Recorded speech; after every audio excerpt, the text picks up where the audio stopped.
Grants an exclusive interview to CBS News correspondent David Schoenbrun. Ho came into the room that night wearing the uniform that had been made popular by Stalin, by Chiang Kai-shek. Just a simple khaki, high-collared uniform, no decorations, no insignia of any kind. And I said to him, President Ho, you keep talking about war. Is there going to be war between your people and the French? And to my astonishment, this president, in office, in time of peace, speaking in Paris, his allied country, replied, yes, there will be war. There's no way out. The French do not really recognize our independence. It's all a masquerade.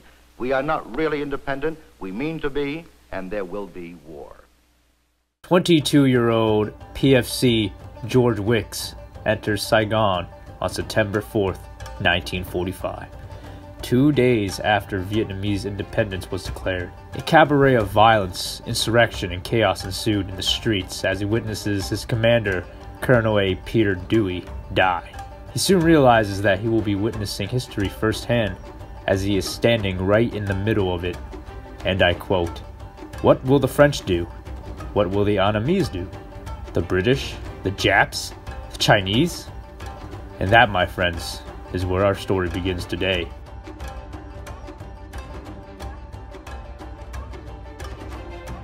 On September 13, 1945, General Liu Han orders a massive troop movement of Chinese soldiers into the north of Indochina, to the 16th parallel, to disarm, occupy, and accept the surrender of the remaining Japanese forces in the area of Tonkin, while the British send troops south of the parallel in the Cochin area. The questions you are probably having are, how did the Vietnam War actually start/resume after World War II?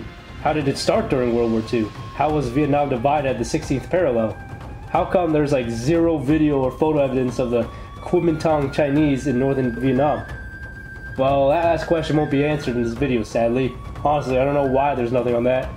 Well, in the 50s, the French government did capture some footage of the Kuomintang Chinese escaping to the south, which is north of Vietnam, in the 1950s, while the Free French, French were still fighting the Viet Minh. On March 9th, 1945, it was just about time to lose a war.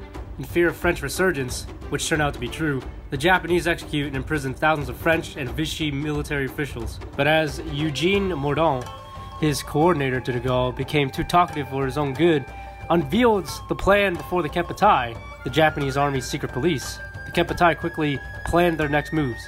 While dismantling the French rule in replacement with what the Japanese saw as preferable to their occupation of Indochina, the puppet state of the Empire of Vietnam, they left several places in a power vacuum, ripe for the taking. So the Viet Minh stepped in and initiated the August Revolution, taking most spots all over Indochina.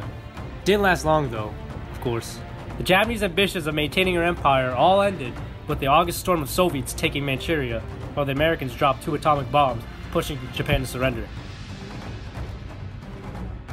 Potsdam Declaration, July 26, 1945. The Allied powers hastily decided to give powers to China and Britain in order to properly accept the surrender and disarmament of the Japanese forces stationed there. China will come from the north, and Britain from the south. Chiang Kai-shek, despite Franklin Delano Roosevelt's wishes of seeing a proper ruling of Indochina by the Chinese, rather than by the evil French colonialists, replies, "Under no circumstances." Funny joke. Beginning on August 14th, 1945, Japan has indicated her willingness to surrender. With that, this gave a massive hard-on for all the nationalistic Viet Minh and other nationalistic factions to take action by causing uprisings and seizures from Hanoi to Hue. The August Revolution would inspire many Viets to take action, but this would not last long. Ho Chi Minh, also known as Uncle Ho, with his Viet Minh guerrillas and nationalistic followers, immediately following the capitulation of the Japanese occupation, gave the Declaration of Independence for the Vietnamese. Hoping to get the same treatment the Philippines got from the United States, Uncle Ho believed that FDR would be happy to accept Vietnamese independence, as he was also anti-colonial, since he was fighting a war against subjugation of foreign peoples after all. It's too bad he died a couple months later before the war ended. The far-fetched dreams are now getting increasingly difficult for the Viet Minh. September 2nd, 1945. It is the end of World War II, and the Japanese have formally surrendered. The state of Asia is about to change. Reluctant soldiers of the Japanese army gave weapons to the Viet Minh in order to fight the Allied colonial holdings. Finding a mutual understanding with the Viet Minh, the Japanese kept Vichy French officials and military officers imprisoned for a month after the surrender. At the same time, OSS officers met repeatedly with Uncle Ho and other Viet Minh officers during this period. The Viet Minh had recruited more than 600 Japanese soldiers and given them roles to train or command Vietnamese soldiers. So you can see there is still a distaste for the Allied forces and the bloodlust to fight another war among the Japanese soldiers still stuck in Indochina. There's even some word that the KMT joined among the guerrillas. Very scheming. On September 13th, 1945, a Franco-British task force landed in Java, the main island of the Dutch East Indies, and Saigon, the capital of Cochin China. Cochin China was currently ruled by Field Marshal Hisashi Tadarauchi?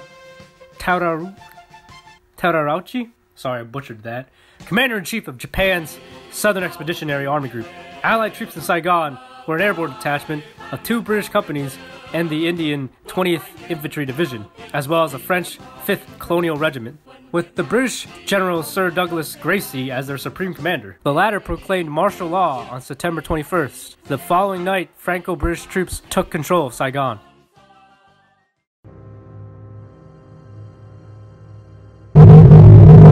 Months earlier, on August 20th, 1945, to the north, almost immediately after the Potsdam Conference, Chiang Kai-shek gives orders to the Chinese First Army stationed in Yunnan under the command of General Liu Han of Yunnan to cross Vietnam in order to accept the surrender of the Japanese 38th Army. Initially, Chiang's strategy was empowered by trying to assert China as a victorious Allied power to the world. Following the general order, he saw it fit to use Haiphong and other small ports to transport troops to Manchuria and Taiwan, as well as get rid of the current leader controlling Yunnan, Long Yun, from power by planning a coup while his better troops were somewhere else. Within 2 weeks, on September 9th, General Liu Han's Chinese soldiers marched into the streets of Hanoi, weary, ragged, and eager for plunder. They evicted Viet Minh communities throughout Tonkin and replaced them with the anti-communist Kuomintang Vietnamese nationalists, such Kuomintang see Kuomintang alike. Forward in time, on September 15th, 1945, the Chinese begin full-blown occupation of northern Indochina. KMT Chinese forces occupy French Indochina north of the 16th parallel, formally accepting the Japanese surrender in Hanoi on September 28th. Initially, the Chinese kept the French colonial soldiers interned, with the acquiescence of the Americans. The Chinese used the Vietnam Quoc Dung Dun Dung, sorry, butchered that, otherwise known as the VNQDD, the Vietnamese branch of the Chinese Kuomintang, to increase their influence in Indochina and put pressure on their opponents. The Chinese, unlike the British to the south, refused to prepare a way for an immediate French return. In order to maintain order in Hanoi and keep the city functioning, they allowed the Democratic Republic of Vietnam, DRV, to remain in control, which means Uncle Ho still has control. The government of the Republic of China favored the VNQDD over the Viet Minh, which led to Ho's reliance on rebel Chinese communists. With this breathing space, Ho Chi Minh was able to maneuver against and eventually eliminate his domestic rivals, thus strengthening the Viet Minh control over northern Vietnamese politics. So the VNQDD ended up retreating to the south once the Chinese abandoned them after the French Indochina War. However, it didn't work the way Ho Chi Minh wanted since, well, Chiang Kai-shek sends 150,000 troops, or 200,000 troops, according to some sources. I don't give a fuck anymore. It's basically a lot of fucking soldiers down south towards north of the 16th parallel. In a way, all those ravaging, war-weary troops got in the way of his progress. But nevertheless, the Viet Minh found ways to scheme. To much accuracy of the conspiracy theorists of the day, yes, it turns out to be a scheme for the British to support their imperialist butt buddies of France. Still reminiscing of the days of empire, or because it's really going to suck losing all that land and people that are currently giving momentum to your prestige and development as a country, after a terrible global conflict. Like the Suez Crisis, the French and British are at it again, to no surprise to the general public. To the south of Vietnam, Operation Macedon, known as the War in Vietnam from 1945 to 1946, not to be confused with the Vietnam War of the 60s and 70s, commences on September 13th to the 15th of 1945. Following that, the British and French troops reached Saigon, and French paratroopers accompanied Douglas Gracey's British occupation force quickly as they crushed the August Revolution going on there in the south. The Chinese troops, in comparison, tolerated the DRV's activities, turning their cheek to the insurgent activities, so to speak. The Chinese could care less about occupying Indochina because they're more focused on winning a civil war on their mainland that's about to break in literally a couple months. On French requests, Gracie's headquarters instruct him to exercise control only in limited areas, to receive the Japanese surrender, and exercise temporary command of both British and French troops. Gee, the French are definitely not going to reassert control over their former colony. The British slowly handed it to the French like it belonged to them. Whoopity fucking do! Guess who the motto against colonialism and subjugation of other peoples in our modern world, the United States, supported in this conflict? The French? Why? Oh yeah, communism. Can't have that. By the 5th of February, French General Leclerc declared, as a result of his military campaigns against nationalistic groups, the pacification of Cochin China is entirely achieved. For now.